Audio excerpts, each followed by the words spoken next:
Bien sûr.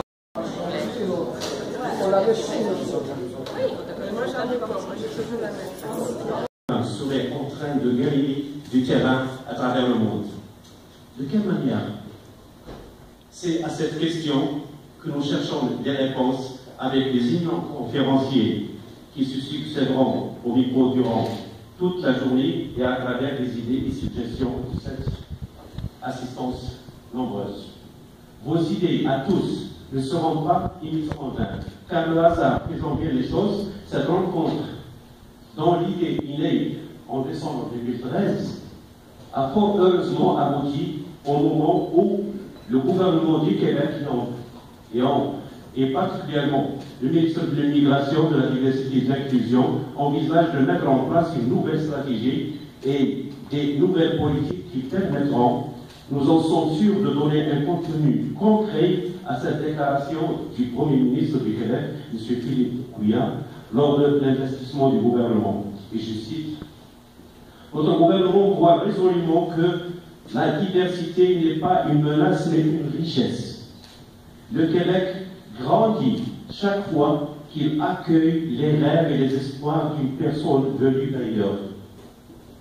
Nous allons continuer de grandir ensemble en affirmant des valeurs communes. J'y crois personnellement, d'autant plus que Mme Catherine Bay, ministre de l'Immigration, de la Diversité et de l'Inclusion, nous a rassurés sur la volonté politique effective de faire aboutir cet objectif en déclarant il y a 24 heures à peine l'atteinte de nos objectifs dépasse l'action seule de mon ministère. C'est tout le gouvernement.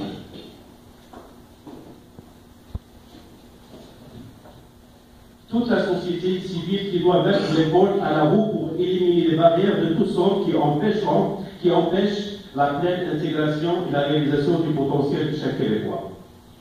Et la voilà qui confirme cette volonté politique en acceptant la présidence effective de notre rencontre, d'une initiative de la société civile, d'une démarche née de la volonté d'une communauté de cesser d'être invisible, de manifester sa détermination à contribuer à la construction du Québec inclusif que nous appelons tous de nos vœux. Merci Madame la Ministre pour votre présence, pour votre écoute. Condition féminine, Madame Annie Sanson, vice-présidente du comité exécutif de la ville de Montréal et mairesse de Villeray-Saint-Michel par extension, qui a bien voulu nous accueillir dans cette belle maison du citoyen. Monsieur Driss Ejbali, je ne vous oublie pas, Monsieur Driss Ejbali est membre du directeur général du Conseil de la communauté marocaine à l'étranger qui a accepté de venir spécialement du Maroc, enrichir notre rencontre de ses réflexions.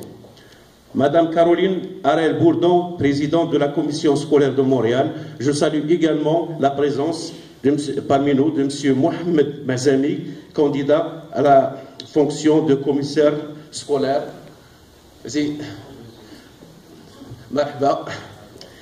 Merci à nos conférenciers et à vous tous pour votre présence qui exprime éloquemment votre citoyenneté agissante. Merci enfin à notre sponsor, Mabi Group, et à nos partenaires dans l'organisation de cette journée et l'élaboration de son contenu, le groupe Atlas Média, le journal Atlas Montréal, MTLA, le Forum des compétences marocaines résidant au Canada et l'Association de solidarité Canada-Maroc. Bonne rencontre à tous et merci. Madame la députée, Madame la mairesse de l'arrondissement et vice-présidente du comité exécutif, à tous les organisateurs de ce bel événement. Donc, il me fait plaisir de vous adresser quelques mots parce que je dois partir dans quelques minutes. Vous savez, il y a une élection scolaire qui va se dérouler cette année, le dimanche 2 novembre prochain. Alors, nous sommes en pleine campagne électorale. C'est M. Mazani, mon candidat de Saint-Michel-Annecy, qui est d'origine marocaine et qui est pour moi un exemple d'intégration avec sa famille, ses enfants et tout le travail qu'il a fait dans Saint-Michel. Alors, M. Mazani qui m'a invité aujourd'hui à venir vous rencontrer. Alors, en fait, juste pour vous dire que je crois que la Commission scolaire de Montréal, qui est la plus grosse commission scolaire au Québec, est vraiment un centre où la diversité s'exprime dans des écoles multiculturelles ouvertes à tous, où le mot intégration est vraiment au centre et au cœur de l'action qui est menée par notre personnel dans les écoles. Et je pense que le vivre ensemble se fait bien dans nos écoles. Je pense que nos élèves sont heureux et peuvent partager avec les autres. Vous savez, on a un programme qui s'appelle le PELO, le programme d'enseignement des langues d'origine, qu'on continue à maintenir dans les différents quartiers montréalais. Et donc, nous avons un nouveau groupe qui va voir le jour pour des élèves qui veulent avoir l'enseignement de la langue arabe le samedi dans Saint-Michel. Ça va se passer à l'école Montcalm. Et je pense que c'est important pour les communautés que ces élèves-là puissent, durant la fin de semaine, poursuivre leur apprentissage de leur langue d'origine tout en développant l'apprentissage du français aussi au quotidien dans leur école. Donc, je vous souhaite une très bonne journée, de bons ateliers et merci beaucoup. À bientôt. La présence de Mme Hasnat Adoui. Et puis, je vais demander à celle qui nous ressort aujourd'hui ici, dans cette magnifique maison du citoyen, de nous dire quelques mots, de nous parler de sa très longue expérience de multiculturalisme et d'inclusion. Madame Annie Sanson, vice-présidente du comité exécutif de la ville de Montréal, et surtout, elle y tient beaucoup, mairesse de Saint-Michel, mairesse de Villeray, Saint-Michel, Parc Extension. J'ai bien prononcé? Annie Sanson, sous vos applaudissements. Surtout oublier le titre le plus important, Annie de la communauté marocaine depuis déjà plus de 20 ans. Je pense que ça, c'est le plus important.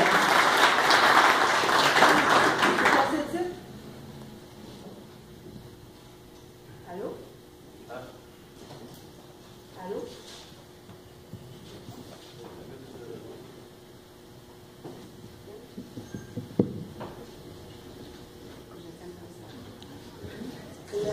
Ça marche pas. M'entendez-vous si je parle comme ça? Aujourd'hui, pour moi, c'est un double plaisir de vous recevoir dans Saint-Michel, dans mon arrondissement, mais dans celui où surtout la plus grande majorité de la communauté maghrébine de Montréal s'y retrouve, au cœur d'un quartier qui est multiculturel. De l'Est, je te reprends, c'est pas mon plaisir de le faire, mais dans notre arrondissement, 115 communautés culturelles se côtoient à tous les jours. Le parc extension à Saint-Michel. Saint-Michel, on en compte plus de 70. Et pour moi, aujourd'hui, le thème, lorsque Rachid m'a demandé est-ce qu'on peut faire ça chez vous, c'est tout à fait naturel parce que chez nous, c'est chez vous. C'est tout à fait normal d'être dans Saint-Michel pour tenir une journée culturelle sur l'importance de l'immigration avec la communauté marocaine. Pour moi, c'est d'emblée que c'était ici que ça devait se passer. Et je me suis même organisée pour qu'il fasse un peu beau dehors. Donc, ça, c'est du pouvoir. Et ce que j'aimerais dire, c'est que je trouve ça extrêmement important d'avoir la présence de la ministre avec nous ce matin. C'est un sujet extrêmement important, l'immigration, la place que vous prenez. La présidente de la CSDM qui, de plus en plus, revoit et reçoit des élèves de la communauté. Merci. On va continuer finalement, c'est moins compliqué. Et ce qui est important de dire, c'est que la démographie change à Montréal, change beaucoup. Et maintenant, on ne définit plus les pays par les pays, mais par les villes et par les gens qui y habitent. Et pour moi, c'est important. Notre arrondissement vit et est riche de ces cultures, de ces différentes cultures. Et je pourrais vous dire, aujourd'hui, on peut voir ce qui se passe à travers le monde, les guerres en différents pays. Et les mêmes citoyens de ces pays se retrouvent ici, travaillent ensemble et surtout mangent à la même table. Et c'est la beauté de Montréal. Pour moi, en 2005, j'étais avec la communauté maghrébine qui était fortement représentée sur la rue Jean Talon. Et on nous a dit, on n'a pas de place, on ne se sent pas bien, on a choisi de s'établir à Montréal, mais on n'est pas capable de trouver nos racines ou nos repères. Et ça m'avait touché droit au cœur. Je me suis dit, des gens qui décident de quitter leur pays, leurs racines, leur famille, pour trouver un monde meilleur et venir s'installer dans une autre ville. Et dans cette même ville-là qu'ils ont choisi de s'établir avec leur famille, ne se sentent pas chez eux. Il y a un problème. Et c'est avec la communauté qu'on s'est assis tout le monde ensemble, qu'on s'est dit, on va trouver une façon de redonner cette fierté à cette communauté qui nous dirige. Et les gens qui ont décidé de s'installer ici sont aussi des citoyens pour moi à temps plein. Et ça, c'est important. Lorsqu'on change des modifications dans un parc, lorsqu'on fait des assemblées publiques, on a besoin de nos citoyens parce que nos patrons, c'est vous. Nous, on est là pour offrir des services à la municipalité. Les élus, on est là pour vous offrir des services. Et si on ne répond pas à vos attentes, c'est parce qu'on n'est pas dans le bon chemin. Et le Petit Maghreb est un symbole important pour la communauté, mais c'est aussi un symbole d'inclusion, d'intégration pour l'ensemble de la communauté montréalaise. Et pour nous, ce qui est important lorsqu'on a fait ce projet-là, c'est plus que juste reconnaître un quartier ou une rue commerçante avec les Maghrébins, les Marocains surtout, mais c'était de dire tout le monde a sa place à Montréal. Autant on peut être fier du quartier de la Petite Italie, autant on peut être fier du quartier chinois, autant un jour on sera fier du quartier maghrébin. Et ça, c'est un travail qu'on a encore, et je vous lance un cri du cœur parce qu'on a un essoufflement sur cette rue. J'ai besoin de la communauté pour nous aider à revitaliser encore plus et à redonner un second souffle à cette rue-là qui s'agrandit de plus en plus jusque dans Saint-Léonard également. Et pour nous, c'est un symbole. On se disait au début, bon, on va attirer juste la communauté maghrébine parce qu'ils vont se sentir chez eux. Ce n'était pas l'objectif. L'objectif, c'est de montrer aux autres qui vous êtes, quelles sont vos richesses et comment on est capable de les partager. Et je vous dirais qu'après presque 10 ans, on a fait un bon bout de chemin. Il nous en reste encore un autre. On recommence? Ça fonctionne. Vous m'entendiez bien? Je suis en train de perdre ma voix, c'est ça. Alors, ce qu'on veut faire, c'est atteindre cet objectif ensemble. Ce matin, pour moi, c'est important d'être là pour vous passer ce message. Et je vous dirais encore une fois, le Petit Maghreb, c'est un symbole de la communauté et sa place ici. Et le plus grand succès, puis au désarroi de bien d'autres citoyens, c'est lorsque des matchs de foot. Moi, je n'étais pas une fanatique du foot, mais maintenant, je pense qu'on n'a pas le choix. On suit tous les matchs parce que les gens viennent chez nous écouter les matchs. Les cafés débordent, on ferme les rues, la fête se fait dans les rues, et la beauté de tout ça, et c'est ce qui fait la différence à travers le monde, parce que j'ai fait quand même quelques autres pays pendant des matchs de foot. Ici, on fête dans la joie. Les gens se respectent, on travaille ensemble, on est content, c'est un événement. Dans d'autres villes du monde, en même temps que ces matchs-là, on regarde beaucoup la force policière, arrêter les gens, arrêter les jeunes, tandis que nous, ici, on a 2 ou 3 policiers sur la rue parce qu'on fait confiance aux gens, puis on a du plaisir. Et ça, je vous dirais que particulièrement les Français ont beaucoup de difficultés à comprendre cette approche que nous avons d'inclusion, de respect, de partage. Et je pense qu'il faut continuer à porter cet exemple-là sur nos épaules pour dire on a été capable de le faire, on le fait avec des communautés plus récentes, des communautés moins récentes, mais celle de la communauté maghrébine, c'est un exemple à travers le monde où on peut réussir à établir nos racines. Moi, ce que je tiens à vous dire, c'est lorsque vous avez choisi de vous établir ici, vous n'avez pas renié votre culture, vos racines. Et c'est important et c'est ce qu'on veut. On veut que vous gardiez vos racines, on veut que vous gardiez toute votre culture, mais que vous la partagiez avec nous pour qu'on puisse nous aussi mieux se comprendre et le vivre ensemble. Madame la présidente de la CSDM, c'est un défi au quotidien et chez nous, je pense qu'on le relève assez bien avec l'ensemble de mes élus, avec l'ensemble de la communauté. Et vous avez des représentants qui sont partout. Et vous avez des exemples qui font avancer le bien-être de la communauté. Donc, prenez votre place. soyez présents dans la commission scolaire, dans les postes électifs, dans les organismes qui vont faire en sorte que vous allez pouvoir faire la promotion de votre communauté. Dans les médias, on a des médias ici qui sont, si je les nomme tous, je vais en oublier, donc, mais les personnes le savent. On a des alliés qui parlent pour vous, qui travaillent pour vous. On a des commerçants, on a, sur le plan de la culture, on a des artistes qui viennent de partout. Donc, Omar, qui est avec nous ce matin, qui reste à Saint-Michel, mais qui est un artiste incroyable, qu'on peut voir un peu partout. Moi, je vous dis, prenez votre place parce qu'elle vous appartient. Si vous ne la prenez pas, quelqu'un d'autre doit le faire à votre place. Donc, vraiment, là, assumez-vous, prenez votre place et participez avec nous. Pour nous, c'est un excellent... Pour moi, c'est important de travailler avec la communauté. Vous faites partie de mon cœur. Et comme je disais tantôt, je suis peut-être née à Saint-Michel, mais j'aurais peut-être dû naître dans un autre pays. Merci. Vous présentez une amie très proche et une concitoyenne à plus d'un titre, Madame Zoïda Salah, députée de la commission de la condition féminine au Parlement. Comme on vient de le mentionner, j'ai le privilège de représenter le nouveau Parti démocratique aujourd'hui et je vous promets de vous écouter. Il n'y a pas un élément aussi important qu'une personne issue de votre communauté et qui se retrouve là en face de vous pour vous parler. Donc, l'immigration est un élément essentiel devant vous ce matin et probablement plusieurs d'entre vous ne seraient pas ici non plus. Bien éduquée. Donc, j'ai vécu les expériences que beaucoup d'entre vous ont vécues. Mais je ne me suis pas laissée abattre. Quelques mois après mon arrivée, j'ai mis sur pied avec mes collègues l'Association québécoise des médecins diplômés hors Canada et États-Unis afin d'encourager l'intégration des immigrants professionnels sur le marché du travail canadien. Et j'ai continué de m'impliquer dans ma communauté sur la rive sud avec plusieurs organismes et avec le NPD. Je veux donner une voix forte à ceux qui se sentent délaissés par leur un meilleur Canada. Encore une fois, marocain, le premier centre culturel marocain.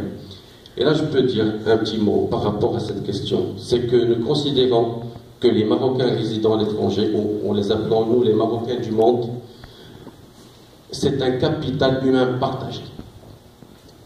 C'est un capital humain partagé par le pays d'origine et le pays de résidence.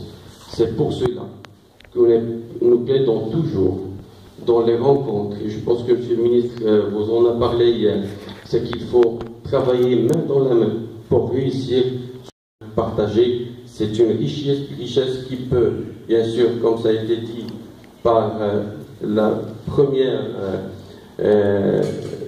à l'autre facette du département que je présente, parce que c'est un département chargé des Marocains.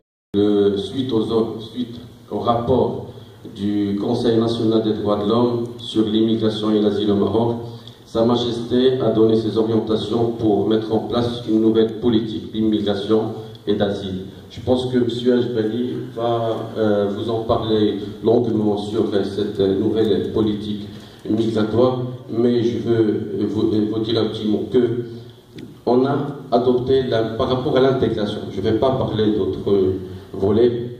Vous allez parler sur la politique. Je vous remercie, M. Najahi, M. Fouladi, Madame la députée, Madame la mairesse, distingués invités. Je dois vous dire, c'est avec beaucoup d'émotion que je suis ici aujourd'hui, à chaque fois que je vous rencontre, parce que oui, en effet, il y a un nouveau nom, et je reviens au ministère, ce ministère absolument passionnant pour moi. Le Premier ministre le prend vraiment dans son cœur, et lorsqu'on veut bâtir une société plus inclusive, c'est essentiel, en commençant par eux, parce que c'est des leaders, et qui doivent avoir un message d'ouverture, un message d'inclusion, un message d'une quête pour la vraie égalité. c'est l'égalité, hein, on est en train de parler d'égalité. C'est beaucoup mes sources d'avocate, mais je vois beaucoup cette question de respect des droits fondamentaux comme essentielle. Et il y a eu une dérive, franchement, pour quelqu'un comme moi, ça a été très angoissant. Une période angoissante, et je pense que beaucoup de gens ont senti mon angoisse, parce que j'étais beaucoup sur les réseaux sociaux, mais j'avais aussi beaucoup de gens qui venaient me voir. Et je faisais appel à d'autres ressources, parce que quand on est à l'opposition, c'est pas évident les ressources qu'on a pour essayer de lutter contre ces préjugés. Alors, j'ai vu qu'il y avait beaucoup d'autres institutions et gens qui ont été ébranlés, on l'a vu. Alors, il y a quand même eu une mobilisation intéressante dans notre société, et finalement, le jugement est venu le 7 avril. Et on a parlé d'ensemble, évidemment, je ne veux pas faire de politique ici, mais ensemble, on parle des vraies affaires. Les gens ont tellement adoré ce slogan. Et vous savez, c'est ensemble, on en parle ici, mais l'énoncé d'immigration qui date de 25 ans s'appelait au Québec pour bâtir ensemble. Et d'ailleurs, c'est dans ce contexte-là que je suis beaucoup ici, parce que la conjoncture, elle est vraiment parfaite pour essayer d'aller plus loin pour bâtir cette société inclusive. Tous les 4 ans, le ministère de l'Immigration mène une consultation sur les volumes et la composition de l'immigration. Il y en a certains d'entre vous qui ont participé en 2011. Et là, le plan tire à sa fin. Alors, j'ai dit au ministère, bon, là, on va faire ça, mais il y a quelque chose qui a changé au ministère. Moi, je savais que le titre de ministère de l'Immigration et des communautés culturelles, les gens me disaient, mais qu'est-ce que ça veut dire exactement, communauté culturelle? Ils n'aimaient pas tellement ce mot-là, ils avaient l'impression qu'ils étaient mis à l'écart.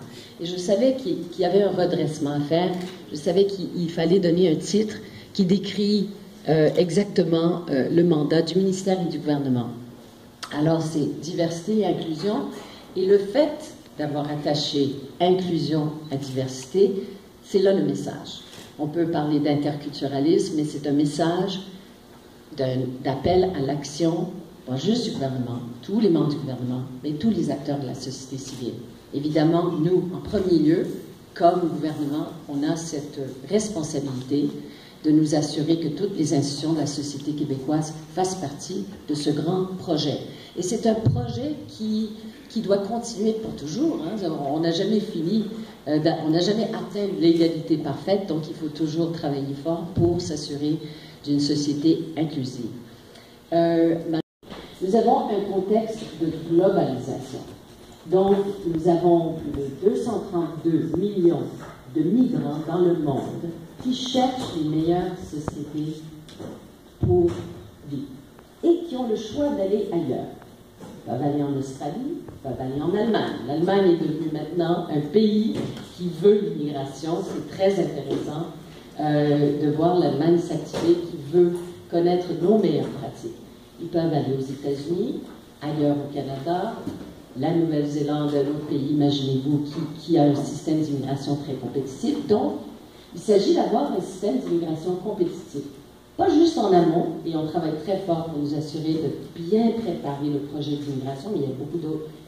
On est en amélioration continue pour nous assurer que les personnes qui choisissent le Québec soient bien préparées avant de venir, avec un contact avec l'ordre professionnel avant d'arriver compétitif, mais l'intégration rapide de ces gens qui veulent contribuer, il faut réussir cet accompagnement. Et donc, la question comment dire, des barrières, on va appeler ça, donc l'emploi, évidemment l'emploi qui a été souligné, c'est l'emploi qui est le plus important. C'est un élément de la dignité humaine, c'est de s'assurer qu'on a un emploi à la hauteur de ses compétences et qu'on a une société qui a la préoccupation d'aller chercher. Ce que j'ai décidé de faire, c'est que, donc il y a la consultation sur les volumes et la composition de l'immigration qu'on fait tous les 4 ans. L'exercice va se faire en début de 2015. On lance les orientations, mais je rattache une consultation qui devra nous mener à une nouvelle politique en matière de diversité et d'inclusion. Donc, on va faire un nouvel énoncé pour ceux qui sont intéressés à aller voir l'énoncé. d'il y a 25 ans. C'est quand même, j'ai eu l'occasion de parler avec ceux qui ont écrit cet énoncé. C'est fascinant. C'est un retour dans l'histoire du Québec à l'époque de Robert Bourassa et Monique Gagnon-Tremblay. Et quels étaient les enjeux il y a 25 ans et quels sont les enjeux maintenant? Certains de ces enjeux sont toujours d'actualité, c'est de préserver une société francophone en Amérique du Nord. Et le Québec est un petit miracle, un grand miracle en fait, quand on y pense. Quand on y pense. L'intention, la volonté des gens de préserver une société francophone, donc évidemment les Marocains font partie de ce miracle. Et c'est pour ça qu'on a des Marocains ici. Moi j'ai connu des Marocains toute ma vie, parce que j'ai fait mes études au Collège Marie-France, donc un lycée français. Et savez-vous, avec les Maghrébins, je dirais généralement, qui eux aussi ont tous eu cette éducation, instantanément, on se reconnaît. C'est drôle à dire, hein, parce qu'on sent une connexion. Je l'ai toujours dit, hein, des affinités. Hein? Et on dit, ah oui, toi aussi. Puis on peut comparer les livres qu'on a étudiés, puis on était exactement au même endroit. Donc, vous faites partie justement d'une certaine garantie, si on veut, qu'on va pouvoir préserver une société francophone. Et c'est pour ça que l'Afrique, généralement francophone, généralement, et la France, évidemment, la Belgique et d'autres pays francophones, sont des bassins importants pour l'avenir du Québec. Par ailleurs, vous êtes très scolarisé, donc qui fait que vous êtes une richesse. Et le mot est vraiment important de dire une richesse. Donc, actuellement, donc il va falloir un nouvel énoncé qui sera au goût du jour. Et pour ça, j'ai commencé des pré-consultations. Des pré-consultations, je suis sur l'immigration. Hein. Ce n'est pas toutes les régions qui ont beaucoup d'immigration, mais il y a plusieurs pôles d'attraction maintenant au Québec, et ça, c'est une bonne chose. Qui se rendent compte qu'ils ont besoin d'immigration. On a des programmes pour encourager, évidemment, l'immigration dans les régions, mais ça commence par l'emploi et ça commence par des entreprises qui vont s'ouvrir à cette immigration. Donc, je vous dirais que je suis en train de recueillir, j'ai déjà beaucoup d'idées. Annie, j'étais vraiment touchée et impressionnée par les commentaires d'Annie, parce qu'un des commentaires que j'ai eu d'un prof de l'Université d'Ottawa, et j'ai hâte à lire ses recherches, mais ce qu'elle nous a dit, c'était à Gatineau, c'est que c'est les villes. C'est les villes qui jouent le rôle le plus important en matière d'immigration. Donc, Annie, je t'encourage à venir au Parlement, à l'Assemblée nationale, lorsque viendra le temps de parler de toutes ces choses-là, de parler de ton expérience. Parce que tout ce qu'Annie a décrit, c'est exactement comme ça qu'on va bâtir des sociétés inclusives. Hein, c'est des élus de proximité. Évidemment, les commissions scolaires... Catherine est partie, Ariel Bourdon est partie, mais les écoles aussi. Évidemment, les écoles jouent un rôle majeur.